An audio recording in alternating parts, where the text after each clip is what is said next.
What's up, guys? It is Tony and Mark from Lomo Paintball, and today we are going to be answering your questions from the Ask Us Anything page on Facebook. Of course. But why? Because who's the best source for all your paintball questions and supplies and gear and products and accessories and soft goods and t-shirts and everything else? He's into this one. It's LomoPaintball.com. Let's go! Did you have some caffeine? I had all the caffeine. Okay, Jonathan. I have an invert mini and I'm trying to get a better gun. My budget is around $500 to $700. Anything you guys recommend would help. I'm a big fan and I watch all your videos. So I'm trying to think. The new die DSRs, those are 8, right? Yeah, around That's 800 or just 900 outside bucks. of it. Okay. Like he could go into if he wants to upgrade to the bigger brother, like the Axe 2.0. The Shocker amps aren't too far out of that price range, but still not between 5 and 7.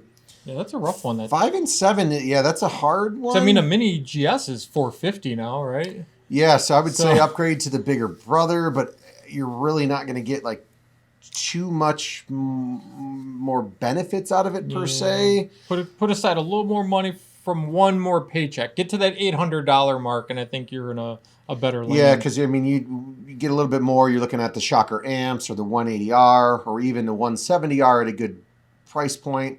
Actually, Shocker amps are on sale right now, so check them out. You might be teetering right around that, that $700 range. So if you do have the money, you're talking the 180R, even the 170, the Shocker amp, something like that. But if that's all you have, if you're really trying to upgrade, buy an X 2.0. It'll definitely fall in between that price range. There you go, Jonathan. Or the Ether 3 as well. Ether 3 is also a good one. So hope that helps you out, John. So basically everything, if you go on the website and you sort by prices, buy everything in that range. Yeah, I mean, if he has to stick in there, Ether 3, great, or the X 2.0. Okay. And if you got a little bit more, go with the 180 or the amp. Yes. All right, Will McVeigh, can we get a video doing side-by-side comparison of all the gear bags like you did with the tanks? Absolutely not.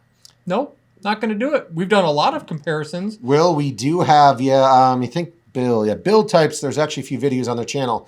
We've taken the most popular and kind of even the most expensive down to the lower ones, and we've had them side-by-side. So just go back on the YouTube channel and don't forget subscribe because we're almost at 100,000. We need that. And yes, we've done a lot of gear bag videos on there comparing, what. And to be honest, it's not that we don't want to, because it would make a pretty good video. It's that we don't have all the gear bags in stock all the time at the same time. Right. Once one sells out. Yeah, it's so hard, and they change them and they update them. So, and sometimes the stuff doesn't come off the website as fast as it should. So it becomes a whole logistical nightmare. If you're looking for a certain type, you can search it right on our channel, right? The YouTube channel, you can type in what you're looking for. I guarantee you will find something that pops up. Because it also comes down to what are you looking for? Are you looking for one giant duffel that carries everything? Looking for or are you looking for a smaller backpack style that can expand? I mean, there's so many options. It can be overwhelming, but start with the size you're interested in and what you're going for.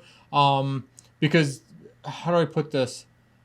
I went the smaller expand route. I love my HK expand with the intention that I thought it was going to be my one and all done carry everything bag, and it really doesn't.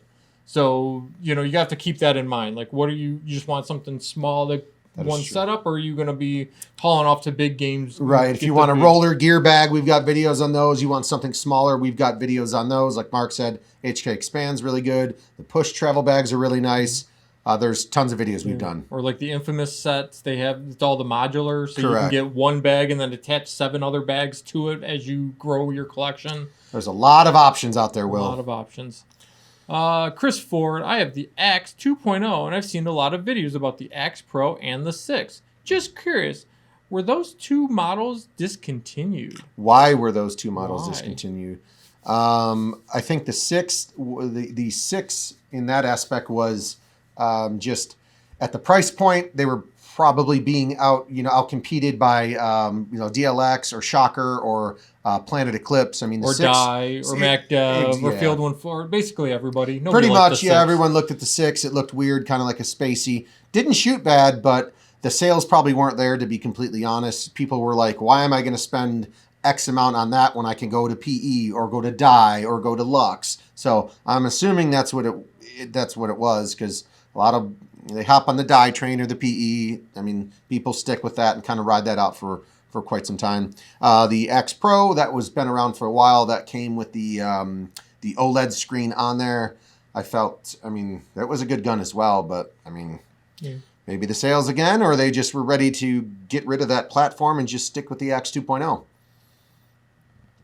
That's it. That would be why. That's what I got. Because if it sold really well, they wouldn't discontinue it. They'd keep making them. Like the Mini GS has been here forever. It started out as the original invert Mini, and then it's just been around because it's a good price point gun, a great marker, can shoot a lot of pods. Yeah. So they stuck with it. And there will always be a version of the Axe, right? Whether it's the 2 or 3 coming or whatever they change the name to, because it's a good platform that sells well.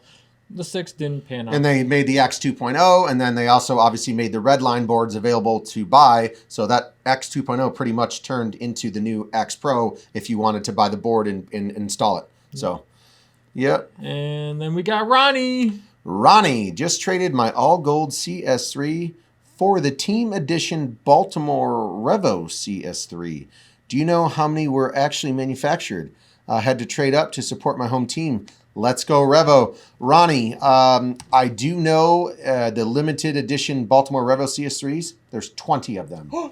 Only 20 in existence. And you got one! And that comes from PE. So, hey, Ronnie's got hold one. on to it. He's repping his hometown, his home team. So, nice. Hold on to it. And that's all I got. And someday it'll be worth what you paid it for it. Pretty much. Or less. As long as you don't beat it up too much. Take care of it. Hug it. Love it. Rub it. Pet it. Call it George. And that's it for answering questions, guys. We're sorry. We're trying to do these more often. So submit your questions so we can get back to you in a reasonable time frame and not like 3 months down the road. Correct. We don't want you guys sitting around. If you guys got a question, we're trying to answer it quickly. We do videos every Thursday. So where do they shop, Mark? LoneWolfPaintball.com, of course. Take it easy, guys. See you later. See yous.